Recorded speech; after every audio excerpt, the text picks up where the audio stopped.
Well, these openings are a little bit shorter because I've been giving you guys videos all week. Didn't have one today. Obviously, a big win today for our boy Braemar.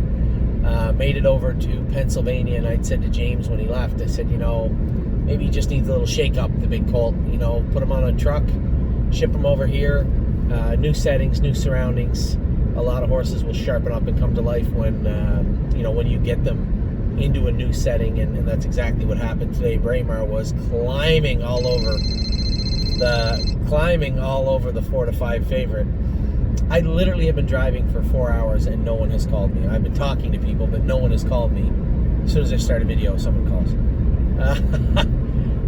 So Braemar was great. I was literally climbing all over Dave Palone. I moved him over and he just exploded out of the hole. That is the Braemar I remember way back. I told you guys way back January, February, March, April, this colt would be mature when? When did I say he'd be ready to go? August, September, somewhere around there. Now, I didn't factor in for him getting sick in the middle of the summer, losing weight. And, Shelby, Johnny, Harry had done such a great job with this colt, getting him back up to where I'd say he looks okay. Still think he needs 50 or 100 pounds, but he looked good today, and he is so big now. 60-inch hobble, no boots, no poles, three-quarter brother to a world champion. What more could you possibly want out of a 53-4 winner as a 2-year-old than that? Braemar proved today that 1, he's got talent, 2, he's got ability, 3, he could be any kind of horse in the world, and he certainly looked like he was going in the right direction today. Last night, I was confident that Rose Run Why Not would win. I drove her, and I can tell you, after driving her, she tried her heart out, and I think there is only so much a horse can do. And for a filly that had a broken knee in mid-May to come back first week of, almost the second week of September, the 10th of September, and trot 58 the way she did was incredible. She got beat fair and square, but as I said to somebody on the phone a little while ago, give me 2 or 3 more starts with her and see how they make out with her, which we may or may not have. If I can get her to Delaware and get her a win, she can win in Delaware, and the wind blows our way the right way, we might be able to sneak into the finals. And if that happens, a Rose Run Why Not with 3-4 starts instead of none, now that's a different type of animal to deal with. She was great last night. Never really been behind the gate up other than a couple of times going up to it. First time racing off of a farm for the most part, because keep in mind, she qualified twice at Northfield, where she's stabled right now. So never had to get in a truck anywhere and race. Never raced at night ever in her life. A lot of firsts for that filly last night. First time she'd ever been cut loose off the gate. Just a lot of things first time for her, and she handled herself with the utmost professionalism. I was very, very pleased with Rose Run Why Not, and I'll on pins and needles, but I can't wait to get to Delaware with her, get another crack at them. So Rose Run Why Not was just awesome last night, but did finish third, beat fair and square.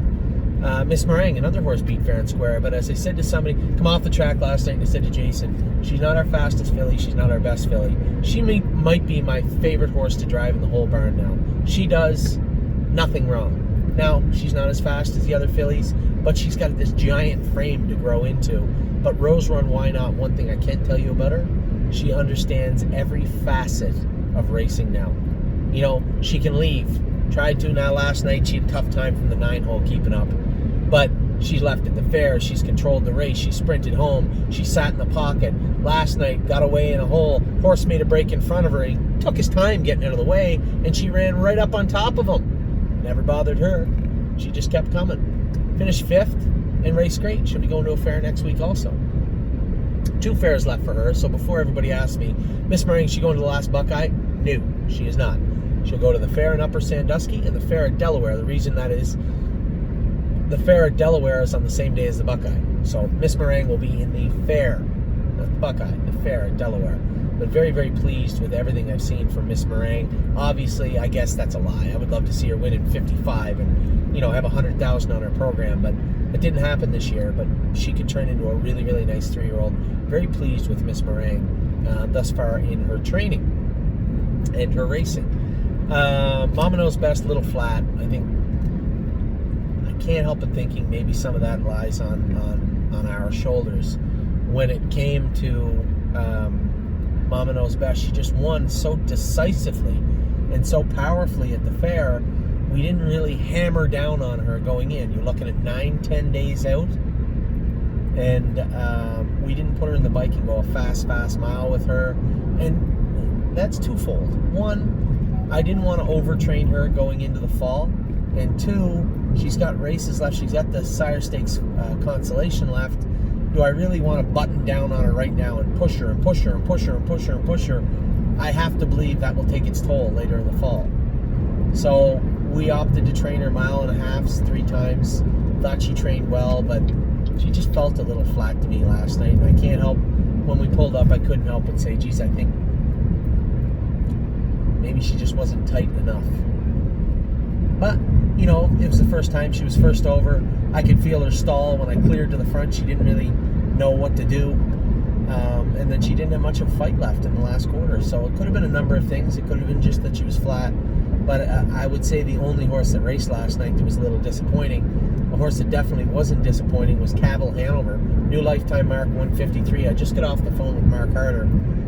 I wanted to talk to him about Braemar, because Braemar, certainly don't want to get too far ahead of myself, but Braemar does have the Liberty Bell in Philadelphia in a few weeks, a month, maybe October 8th, a few weeks, I think 3 weeks, which would be interesting to me if he continued to progress.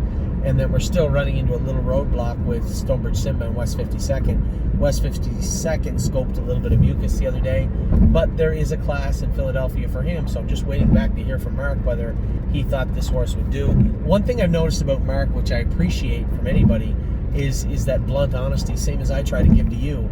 You know, if he didn't think a horse could do, he'd just tell you, nah, I just don't think. You know, if it's not going to do him any good, it's not going to do us any good, and that's bad for business all around. And I think Mark recognizes that, and you know, it shouldn't be a shocking development that he's a consummate professional. The guy's had world-class horses for a very, very long time, and I think we all owe Steve thank you for, because you know, as much as I've known Mark Harder for a while, and we've never been friends, but I've driven horses for him, and I've known him for a long time. He wasn't really on my radar to send Cavill Hanover to.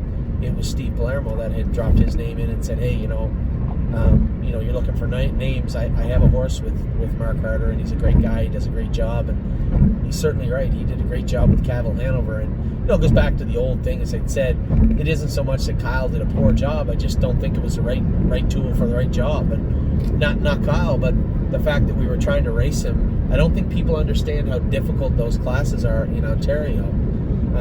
You know, as Steve and I was talking the one day, I said, you know, last night that he raced against 5 horses that have open competition experience.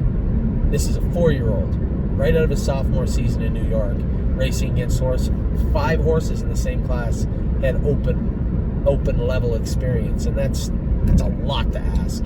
You know, you get him in with horses where he's 1 to 5 in Philadelphia State. I didn't check the program, but it's 1 to 5.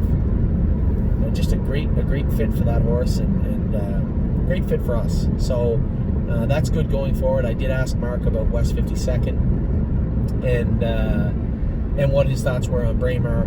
So I'm waiting to hear back from him. Braemar will race at least once more, if not more, at the Meadows, and then we'll probably just send him out to Mark Harder to race in Philadelphia for us. But if he goes, very impressed with what I saw today from Braemar. Very impressed with what I saw all week and really all summer from our horses. Sure, we've had some bumps. I think Globetrotting was tough. I know that I was pretty emphatic in saying that Globetrotting was heading to the Elegant Image. She needed, you know, Grand Circuit experience, and I believe that she needed to be at the Elegant Image. But you know, looking closer at it, I know Sorella's there. I know that Ramona Hill is there. So unless luck happens to go our way, which it hasn't in the past, it was going to be very, very difficult to believe that we could bring Globetrotting in and compete with those 2 fillies if the final goes for 400, and we would have made the final because she has 200 made lifetime. So winner gets 2, second gets 100. You have to at least think you're racing for 50. That sucks. And that's not to mention there's other good horses. Those are just 2 that are killers. The 2 best fillies on the planet maybe right now, 3-year-old fillies. So I had I had to backtrack. I had to walk that back and say, geez, I stayed up really late the other night just thinking about that. I'm thinking, I can make an argument to send her, but I can make a much stronger argument not to. And that's exactly what I did. So Globetrotting is not going to the Elegant Image. Spirit of Dio is, because she'll likely fit the constellation. And truthfully speaking, if I was going to pick one of the two fillies right now today with a gun to my head, which one are you sending?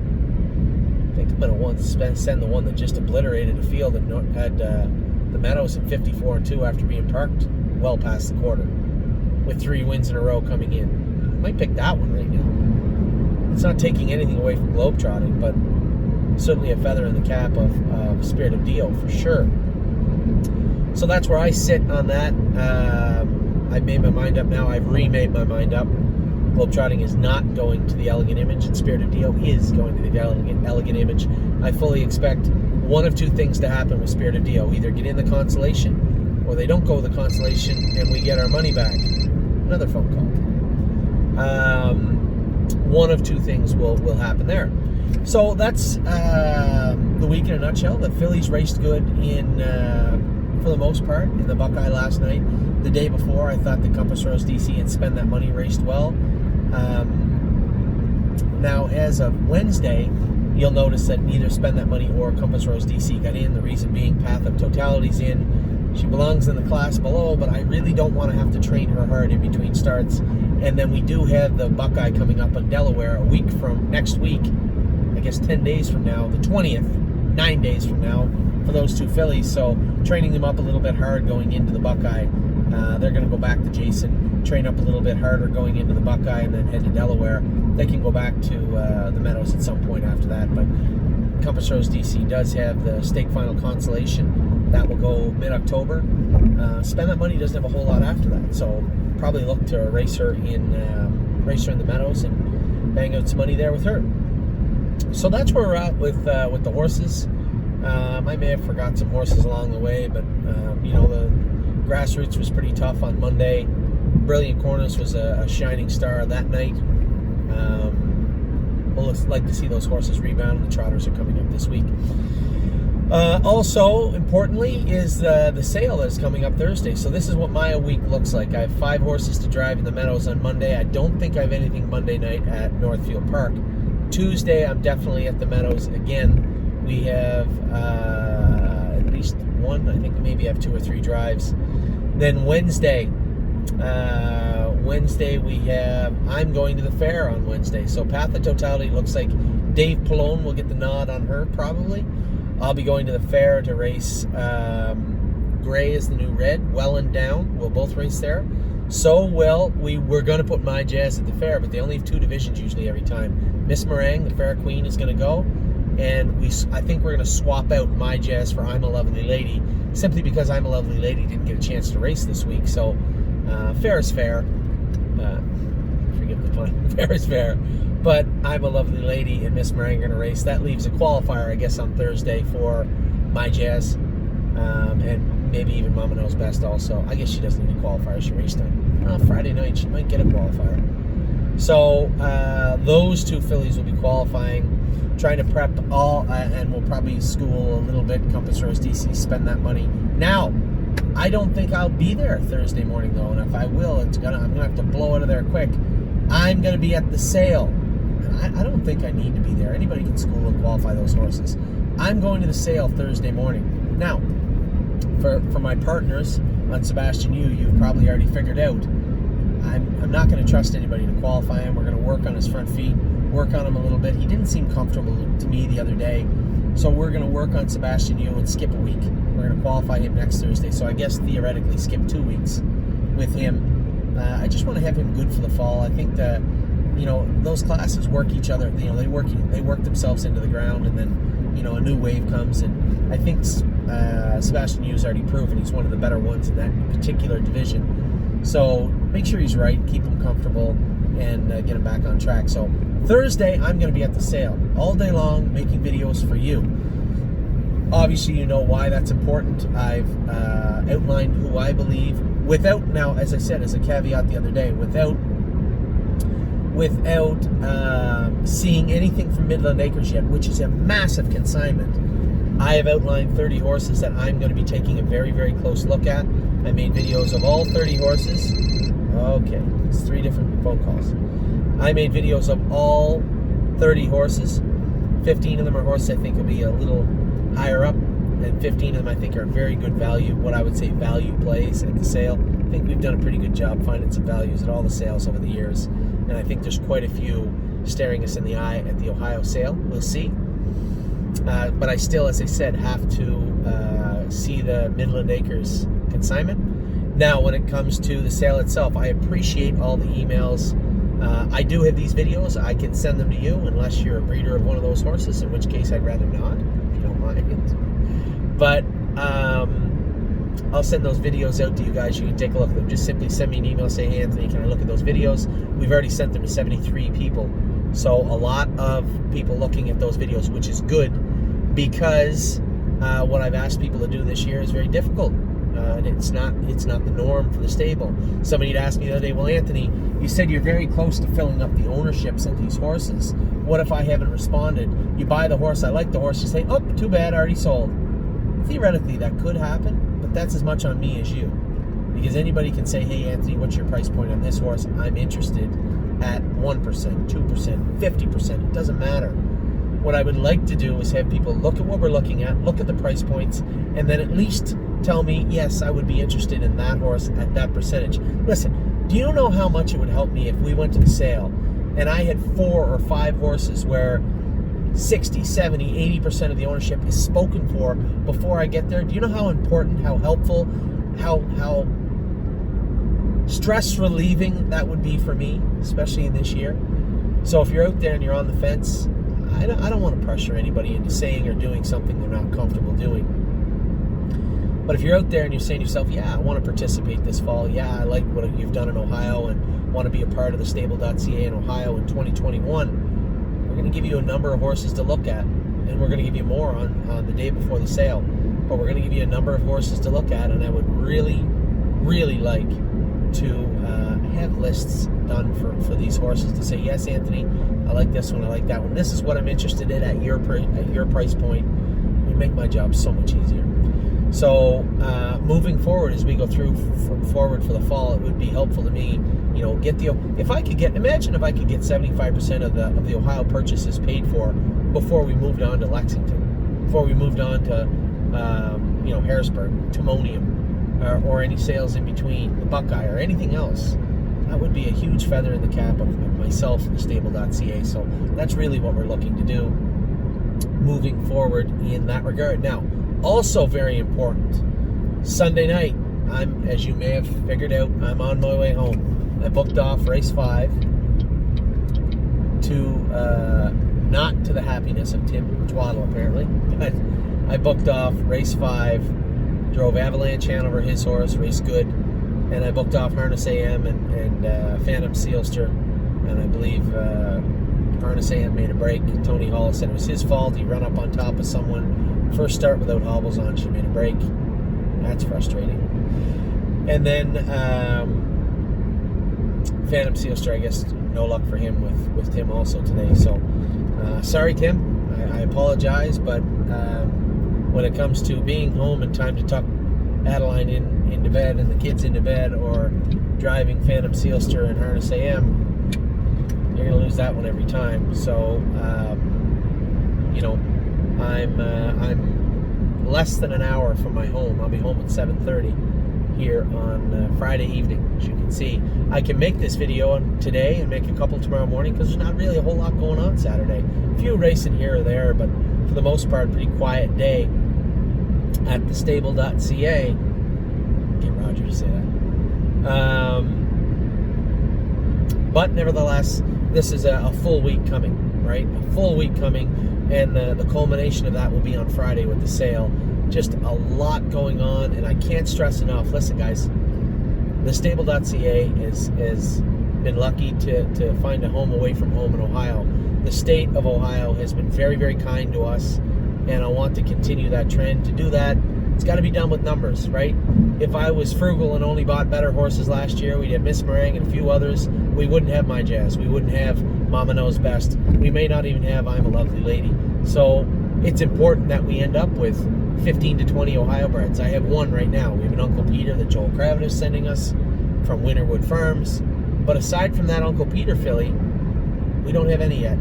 And it would mean a lot if we could really kick off the sale season with a strong sale in Ohio. If the first sales of the year indicators, it's not going to be a cakewalk. There's not going to be any tears shed for the breeders, which I thought there would be. So part of me is happy. And as a buyer of yearlings, a little concerned myself, because if the sale is strong, it's going to be tough to fill that barn up this year. And, we're looking to do that exact thing. So I suspect we will have people send us horses, but I can't rely on that. So the Select sale, the Ohio Select sale, September 18th, is the biggest sale of ours for the year. Ontario is important, Harrisburg, Lexington, they're all important, but none as important as the one coming up this Friday, historically for us. So, if you're out there and you're leaning one way or next, or you're thinking about one horse or another, we'll talk about more closely some horses on the webcast on Sunday that I'm doing. So feel free to sign up. Don't send me a note because I don't know how to do it.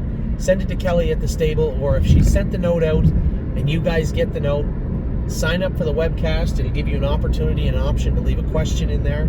If it's a stupid question, I won't answer it. Maybe I'll send it back to you, quietly. What's your favorite color of horse to buy? Don't have one? Do you buy horses have the same birthday as you? No, my birthday's in December. Things of that nature probably won't make it onto the webcast. But if you have a question, send it anyway, stupid or otherwise. There's no such thing, I guess, as a stupid question. I look at them all and I answer them all. So send us a question. I'll be sure to get it on if I can, talk about it. But a lot of the webcast will be talking about what took place in 2020, how diligently our barns have worked their butts off to patch together what appears to be a successful year for us in a year that was unlikely to be successful with all going on with COVID-19. And most importantly, the sales and how they'll operate this year. Now, obviously, last year there was broadcast fees and everything built into the sale costs. Not a lot of broadcasts this year. It's going to be Anthony and a camera. A few little editing things for Curtis and Kelly, but quite a bit less. So a little more affordable to buy horses this year at the stable from the sales through the Yearling Hub. But we will tackle a number of those questions. So, most importantly, how am I going to get this video up? Because I'm going to have to do these videos, post them Sunday morning, so that you guys can sign up for the webcast on Sunday. Wow, I should make myself a lot more work. So we're going to work hard to ensure that we get you, as many of you on the webcast as we can. We usually get about 200 clients. A lot of questions this year, so hopefully we'll have a lot more people sign up. But for now, as I said, we're going to likely aim for 200 people or so. And if we have more, then great. The more people I can talk to about what's going on a one-on-one basis, the better it is for me. So for right now, I'm going to continue on my way back to 65 Moffat Lane. I'm out of here Monday morning, 6 a.m. to make the first race with Johan in Pennsylvania. But before then, a very intricate part of our program, what we do is have these webcasts frequently. We haven't had a chance to with everything going on all summer, but I made a point to get home here early, get ready, have this webcast and answer all your questions, because as I said, few weeks are bigger than the one we're about to partake in this coming week. So that is it. Again, we had another great week at the stable. Braemar got his maiden win, 53-4. Big 2-year-old pacing colt, looked fantastic at the Meadows today. Hope to follow it up with another big week next week. Now, breaking news, just so you know, I'll let everybody know. Little Brown Jug is not closed to the public completely this year.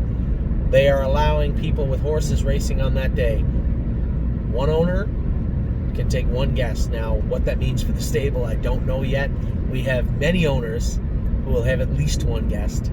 So we'll be able to accommodate some clients at the Delaware County Fairgrounds. We will be racing on the Monday, the Tuesday, and the Wednesday, I believe, all 3 days in Delaware. So if you're in the Delaware area, you want to come out, drop me a line. I'll try and get that figured out. It was just told to me that this was happening, so I don't know what format they're using, but I will find out. But as of right now, I am being told that owners and one friend, acquaintance, wife, husband, whatever, can come to the Delaware County Fairgrounds to watch the horse race. If we have 26 owners on a horse, does that mean 26 plus 1? Theoretically, yes. I'm not sure.